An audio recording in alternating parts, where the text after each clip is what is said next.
क्या कहने, एक बार जोरदार तालियां गीता जी के लिए बजाएं। बहुत ही बेहतरीन और बहुत ही शब्दों और शिल्पों और स्वरों से युक्त कविता आपने सुनी, माँ की आराधना सुनी।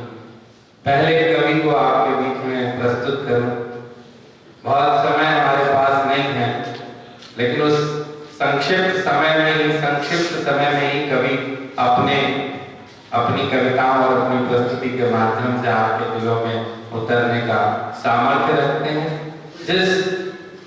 कई बार कहा जाता है कि पहली जलेबी जो होती है वो चूल्हे में झोंकने के काम आ जाती है। पहला जो बैट्समैन होता है कई बार जो है खर्च हो जाता है, ऐसे ही खर्च हो जाता है, टक पे आउट हो जाता है। लेकिन जिस व्यक्ति को, जिस कवि को आपके बीच में मैं प्रस्तुत कर रहा हूँ, वो ऐसा वैसा वो गाजियाबाद साहित्य समिति का एक नुमाइंदा और उनका बल्लेबाज है, जिसे पता है ओपनिंग कैसे की जाती है। जिस रस में, जिस तेवर में वो पढ़ते आ रहे हैं, तो मैंने सुना, पीछे मेरी चर्चा हुई उनसे, मैं बस उसी तरीके की भूमिका से आज देश के युवाओं को किस बात की आवश्यकता है, बस उस बात को कहने का मात्रा रखते हैं, कहने का सामर्थ्य रखते हैं, कहने का जज्बा रखते हैं, और वो शब्द और वो तेवर भी रखते हैं। मैंने कभी पंक्तियां पढ़ी थी एक बड़े कवि की, जो भरा नहीं है भावों से बहती जिसमें रसधार नहीं, जो भरा नहीं है भावों से बहती जिसमें रसधार नहीं, वो हृदय नहीं है पत्थर है जिसमें स्वदेश का प्यार है। और जो जज्बा आनंद तोमर अपने दिल में लेकर चलते हैं, बस 4 पंक्तियां पढ़ के उन्हें आमंत्रित करता हूं। बहुत संक्षिप्त समय है कि तम के तरल परिधान को हटा के दूर नित्य भोर भारती के पैर पूजता रहे, कि तम के तरल परिधान को हटा के दूर नित्य भोर भारती के पैर पूजता रहे। प्रेम के पयोद बीच प्राण का महान हंस भाव मोतियों के आसपास घूमता रहे, और श्रम के बटोर पर्ण होके कांतिमान स्वर्ण प्रेम सदा पास का पराग चूमता रहे। और ईश मेरे आंसुओं की यही कामना है, ईश मेरे आंसुओं की यही कामना है, वे मेरे हिंद देश में स्वदेश पूजता रहे। एक बार जोरदार तालियों से आमंत्रित कीजिए आर्यन को।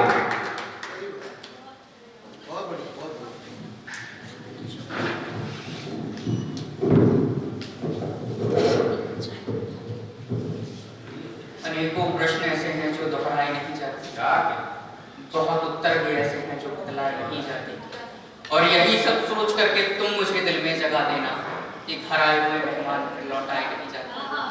सर्वप्रथम ज्ञान की देवी मां शारदे को प्रणाम करता हूँ, सम्मानित मंच को प्रणाम करता हूँ। जितने माइक को थोड़ा अपने लेवल पे, अपने लेवल, आपका स्तर ऊंचा है तो माइक का स्तर भी ऊंचा होना चाहिए। जितने भी मेरे अग्रज हैं, गुरुजन हैं, उन सभी की गौरव में उपस्थिति को प्रणाम करता हूँ। सबसे पहले भगवान शिव के चरणों में कुछ पंक्तियां रखता हूँ, मंच का आशीर्वाद। स्वागत। कैलाश पर जो बैठ कर गले भुजंग धारते, कैलाश पर जो बैठ कर गले भुजंग धारते, नाम उनका जो जपे कलेश से वो तारते, जटा में जिनके बह रही विराज गंगाधार है, चंद्र है ललाट पर और शक्तियां अपार है, सृष्टि सारी हिल गई डमट डमट निनाद से, देव आदि देव भी सभी उन्हें पुकारते, प्राण उनसे चल रहे हैं प्राण भी वो खींच लें, आंख खोल ना दिखे जो आंख मीच देख ले, त्रिनेत्र की ही ज्वाला से वो कामदेव नष्ट हो, जपे सदा शिव शिवम उसे भी कोई कष्ट हो, सृष्टि का उदय भी वो है, सृष्टि का विलय भी वो है, प्राणियों में प्राण वो, सृष्टि की प्रलय भी वो है, तीन लोक के पिता वो, स्वर्ग है पाताल है, काल पर विजय करे अकाल महाकाल है, काल पर विजय करे अकाल महाकाल है। और एक बात मैं यहाँ पर जरूर कहना चाहूंगा, एक शब्द किसी के पक्ष में नहीं पढ़ूंगा, क्योंकि विश्व की सबसे बड़ी पार्टी के कार्यकर्ता हम हैं।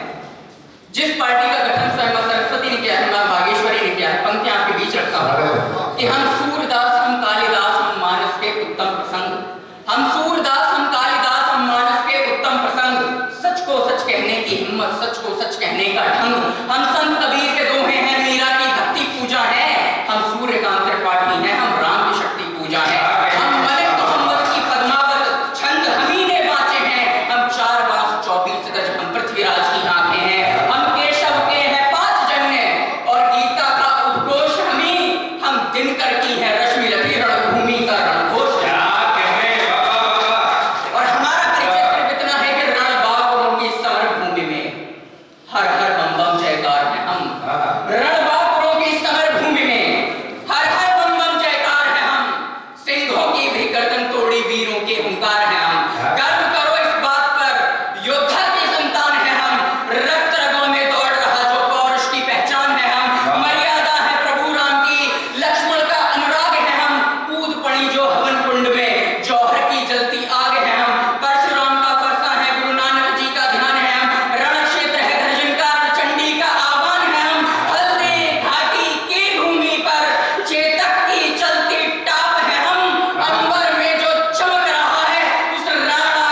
आंखों के आगे जानता ही नहीं है। मोहब्बत में ये चांद तारे भी लागे, करते हैं ये जीने मरने के वादे, पर हमें आसमां में है सूरज बनाना, हो हमसे ये रोशन सारा जमाना। पर हमें आसमां में है सूरज बनाना, हो हमसे ये रोशन सारा जमाना। प्रभु राम के जैसे मर्यादित रहे, पर जरूरत पड़े तो प्रत्यंचा चढ़ाएं। सुनाए गीता का ज्ञान धरा पर, उंगली पर हम भी चक्र उठाएं। हम ही हर राणा के वंशज यहाँ पर, कुर्बानी से कभी भी डरते नहीं हैं। प्राण देते हैं भारत की अस्मत पर यहाँ जो, मरकर कभी भी मरते नहीं हैं। प्राण देते हैं भारत की अस्मत पर, मरकर कभी भी मरते नहीं हैं। और एक बात मैं कहना चाहूंगा कि कविताएं जब भी किसी पार्टी का समर्थन करती हैं, या तो कविताएं मरती हैं या पार्टियां गिरती हैं। इस देश में 9,000 करोड़ का खर्चा करके एक संसद बनवाई गई, और संसद में जो पहली बहस का मुद्दा था वो ये था कि हमें अपने देश को भारत कहना चाहिए, इंडिया कहना चाहिए। जिस संसद में देश की उन्नति की बात होनी चाहिए, उस संसद में जातियों पर बात हो रही है। कवि कुल के भीष्म पितामह प्रोफेसर चतुर्वेदी जी लिखते हैं कि बुलंदी का नशा संतों का जादू तोड़ देती है। बुलंदी का नशा संतों का जादू तोड़ देती है, हवा उड़ते पंछी का बाजू तोड़ देती है, और सियासी भेड़ियों थोड़ी बहुत गैर जरूरी है, तवायफ तक किसी मौके पर घुंघरू तोड़ देती है। मैं आपके बीच रखता हूं कि देख लीजिए विदेश घूम लीजिए जहान, देख लीजिए विदेश घूम लीजिए जहान, पर किसान को जो मिल रही है मां देख लीजिए। देख लीजिए विदेश घूम लीजिए जहान, पर किसान को जो मिल रही है मां देख लीजिए। और जेब को जो काट काट खा रहे हैं देश में, उन भ्रष्ट नेताओं के घात देख लीजिए। और संसदों में गा रहे हैं उन्नति के गीत जो, पर झूठे वादों की बारात देख लीजिए। और जातियों की बात पे विराम माप दीजिए, पहले आप मुल्क के हालात देख लीजिए। पहले आप मुल्क के हालात देख लीजिए, और समय की अपनी सीमाएं होती हैं। शिवो मंबर साहब की 4 पंक्तियां याद आती हैं कि इन बच्चल